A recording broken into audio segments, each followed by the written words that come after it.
meat, and it would be grilled, usually because, fuel accessibility wise, there wasn't a whole lot of use of ovens.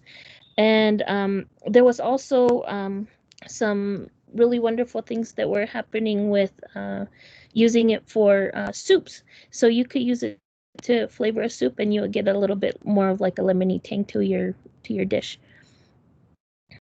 So I don't know if this. Let me see if I can share at least some of the photos here. So I did this yesterday, just so you know. So I had help from our oldest, and they showed me how to do some of the recipes. So I'm hoping this will load, but if not, I will show you some of the things that we were going through. And let me open.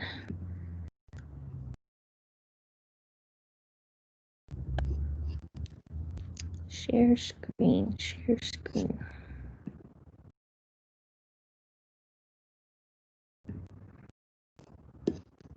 Okay, so I'm gonna show you the picture here. Can you all see?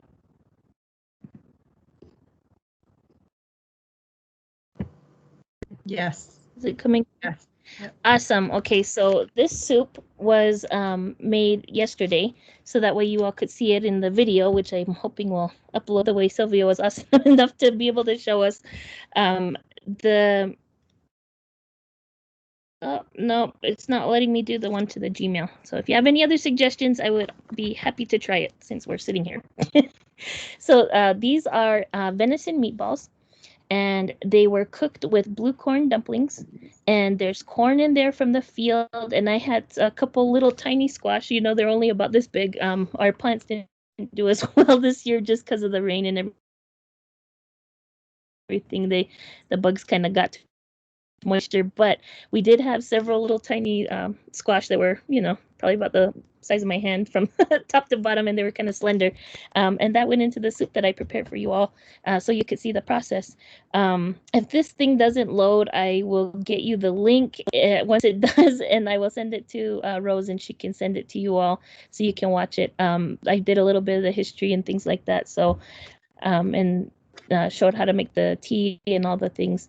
But I will talk with you all about it hopefully while it'll do something. Yeah, like I said, if you have any other suggestions, so I'm happy to try, because this kind of crazy way of having to do stuff. So let's see. Olivia says, are there any edible beans that grow around that I have seen? There used to be some of those small topiary beans that were over on South Side. Because of sawmill development, we have lost some of the plants that were kind of on the ground in that area. Willow Bend Center, though, does have a bunch of really awesome plant walks and things like that, so you can go sign up with them if you ever were interested in what was down in the canyon, and they do hikes and things like that, so that one's a lot of fun to go through too. Okay, so when we're talking about pre-contact food, seasoning was added at the table. It was just a basic stew or dish that was cooked, and then at the table you had chilies, and you had, whether they were fresh in the summertime or if it was dried for the winter or springtime, and you would add your salt, which was very, very precious. Salt was one of those things that it was literally worth its weight in gold. They would season at the table, and even at that, it was used sparingly. So it's not in the amounts that we were talking about, like in modern context. The venison dish that I made had no seasoning in the meat. You literally just got the taste of the pure venison. This one was actually contributed by a good friend of mine who goes hunting every year. He and his sons, they get tagged, they're drawn every year, and they gave us a bunch of ground elk and another roast. So I wanted to use that so you could see, but you can use literally any kind of meat.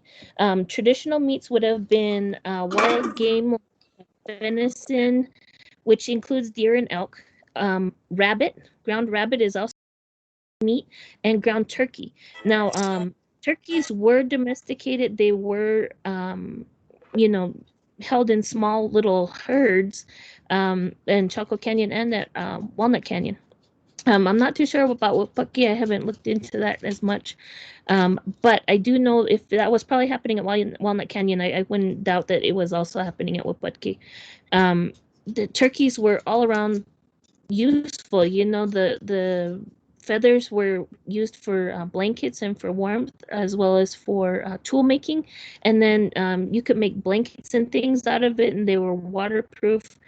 Depending on the weaver. And then the meat, of course, was useful, and so were the bones. The bones were used for sewing needles and things like that. So, oh, thank you, Rose, for posting your email. Yes, definitely. Please I'm more than happy to share the video once I can get this thing going. I'm so sorry, everybody. But answering your question, you can use just about any kind of ground meat you want to, and you just do simple meatballs. So you pinch off a little chunk and you flatten it out. Now, why do you flatten it out? Well, the reason is because it used less fuel to cook. So if you make something round, it takes longer to cook through the meat and be able to make it cook. And if you flatten it, it takes less fuel, like for wood. When we're talking about like a wooden hearth, wood burning hearth, you would have to be conscious of how much fuel you are expending to be able to create a meal. So that's the reason why a lot of the meatballs, as they're called, they would be more like a patty shape rather than like a um and then the duck. So if you cut things thinner, it does cook a little bit quicker. Hungry now, right? So and then also on the, let's see, that would be my left. The piki that was there, that was like an all-purpose. Everybody ate it all the time. We were cooking with like when you talk about sitting down and having a meal, usually the piki stone was right next to your hearth, and while the bread was being made, the stew was usually boiling on the side, or whatever meat was roasting on the coals. There are several recipes for ash bread, which was primarily done by more of the hunter-gatherer crews that were more on the south or on the southeast side of the Southwest. So that would be like New Mexico area and things like that. And it was a type of mush type dough. It was a little bit runny, and it was poured directly onto an ash pile. And then the ashes, where it would be covered up, and then it would be baked. And then they would brush off the ash and then eat it once it was cooked all the way through. That was also another really like kind of like a quick bread, if you want to look at it that way. Biki, though, that was one of the ones that was eaten every single day, and it was like our first fast food. You could take it to the field. It was something that was eaten literally every meal of the day. Usually there was some sort of biki, whether it was done with blue, which is the usual one, or if it had flavoring, and flavoring came in the form of sumac berries, different kinds of herbs and things like that. So it just depended on who was making it and things like that. For those who don't know, there's a reason why some things I think didn't quite make it past the modernization. Modernization taught us about like health things and like how especially in this climate of COVID, why it was important for keeping our food chain safe, right? So one of the ways that sweetener was added, because like we didn't have a lot of sweetener, if even honey wasn't used in the way that we use it now. The cornmeal was chewed by the cook, and then the enzymes in your saliva would unlock in the corn, and then that was then taken from the mouth and then put into the dough and then mixed up and then allowed to ferment. Now, back then, you have to understand that there wasn't a whole lot of the tooth decay stuff that we're talking about now. But what there was, though, you could kind of understand where like whole families could get affected by some sort of, illness if it was like something that was transferred through the saliva. But it was a way. It must have had some sort of awesome effect because it was mentioned in several texts that I had read when I was a little bit younger, about how this was like a normal practice. And you see it in a lot of other indigenous cultures where they do the same thing. They'll use saliva to be able to add a certain flavor, or they call it like a spirit into a dish. Now that's really interesting because they knew that enzymes in your saliva broke something down to be able to make it have sugar. I thought that was really interesting because there's not a whole lot of history written about our culinary adventures, and it's not in the way where it was documented super well because we were not a culture that wrote down our language. We wrote down events. So, and everything was verbal. So when you pass down something on how to cook things, that's why a lot of the moms or the grandmothers or aunts or whoever will tell you how to cook using hand measurements, like several handfuls of whatever, or fingers full, this side, or fingertips full, which is just the tip here. They'll explain things that to you that way. It's because we were not a written culture. Everything was primarily written or passed down through stories. Yes, it was. Francis is definitely right. That's why Somiviki for Hopis was sweet. It was because saliva was used to be able to make it sweet, and that's the same thing I was talking about. That was the exact topic that we were talking about with one of my sisters. She was mentioning that, and I was like, yeah, I remember them telling us about it, but like now sugar's used and honey's used, and we're able to see the way that has changed. It's changed our diet. It's changed the way our body processes our sugar intake. Then relates to other things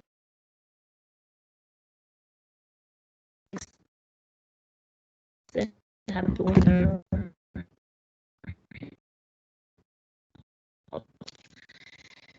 So, let's see. So supposedly this might be. And can you see the 14 minutes? So that's why it's giving me a little bit of a hard time. So I'm hoping that this might have given enough time to upload. Did you all know that we have cow? So that's the plant that chocolate is made from. Those were found in residues that were in Wipaki and also Chaco Canyon and Verde. So we did have access to some items that were from the south that were part of the trade. It's just because coming in and out of this area also explains some of the real culturally rich had a lot of trade for that was another really big one. Salt came in different forms though. So our idea of like salt is not like table salt, and it wasn't like rock salt, although rock salt was ideal. Salt also came in the form of using animal blood.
think we've lost contact with her, so we'll see if she's able to get back on. I think it's interesting that she's also talking about saliva in the use with food. I know that in some cultures that's pretty key in also providing some ceremonies, especially around puberty rites. And so it's I think it's a really interesting thing about how very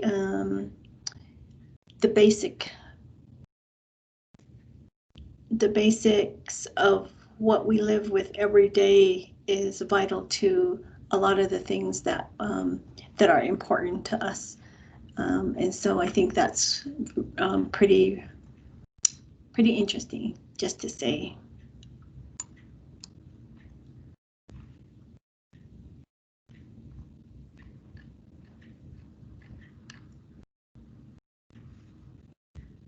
Anybody want to talk about something while we're trying to get her back?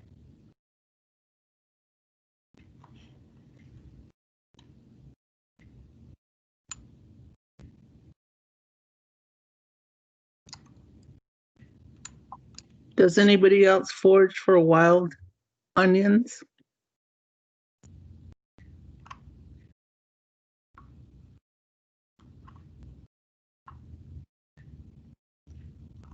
Not me. No, are there wild onions somewhere around here?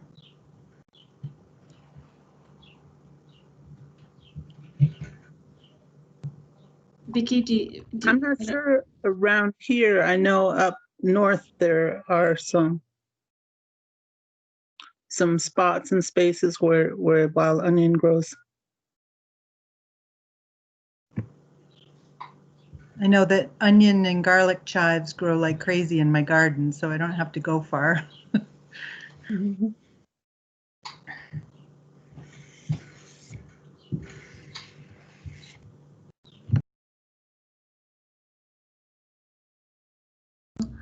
Well, Olivia wants to know where she can get picky bread in Flagstaff.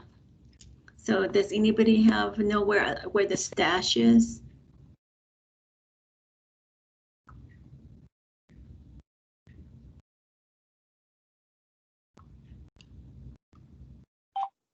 If you go to the flea market, sometimes you can get some peaky bread or kneel down bread.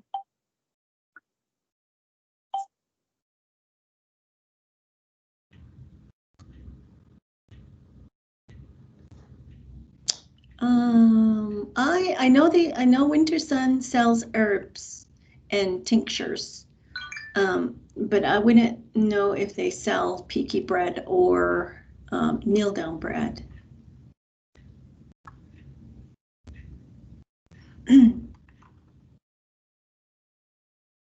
Oh wow, Hillary would know.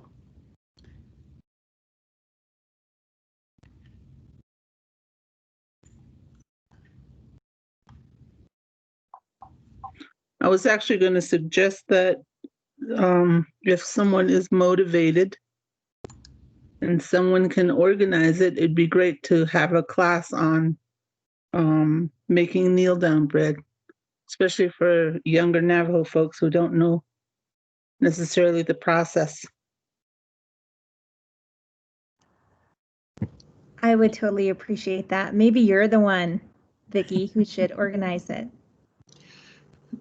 And this is Sylvia. I would come to that class.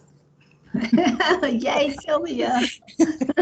See, you're already getting students. We're all sign up.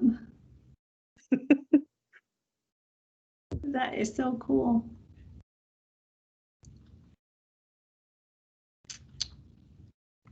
Well, I'm not sure if she's coming back. So we have like 10 minutes.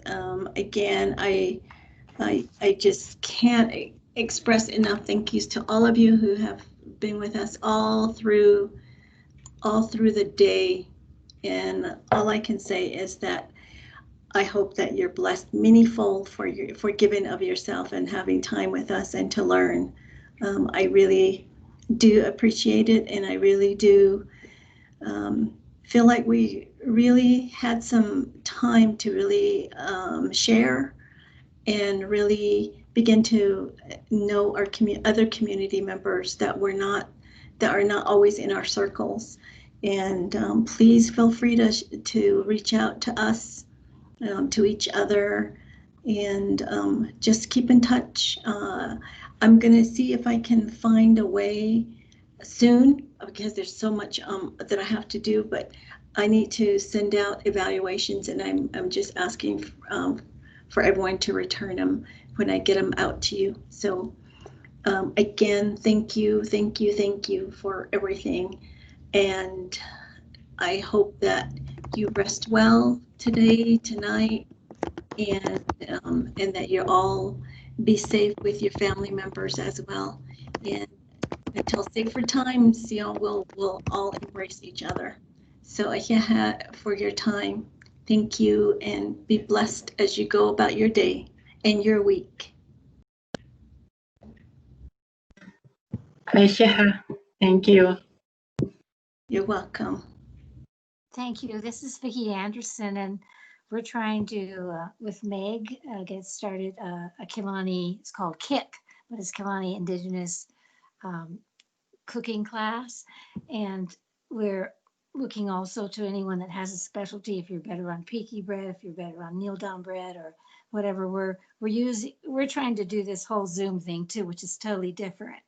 And we've got some recipes that are pre-contact that are from Native peoples from all over, Cherokee, Blackfeet. And so anyone that wants to join in and do anything like that, because it's just really enlightening to see the sparkle that comes in people's eyes when they start making things like, this is delicious. And it's, they say it's kind of, spiritual and uplifting, because in this time of COVID, we all are starving in some ways, and eating more healthy food is good for us. But my email is vickyonthenet@gmail.com. And Oakley Anderson Moore and Meg Caboti and I are all working on trying to, do it in homes until we see, they're gonna come back to school or whatever. But it's so nice to hear there's so many people interested in these pre-contact foods, which are so good for us. And so I'm Vicki Anderson, and if you want to email, if you are interested in, sometime maybe making a Zoom appearance on your specialty that's pre-contact, it's vickyonthenet@gmail.com. But I was so happy to see that there was this happening, because we're also isolated now. And so it's really been a great day to share everything. So have a safe and glorious rest of the week, everyone. Well, that's all I have for you, and all the good words that we say to each other that we said today, may they be turned into prayers, and you guys take care of yourselves. And I'll let you go at this time. Yeah. Thank you, Rose. You're welcome. Take care. You too. Thank you.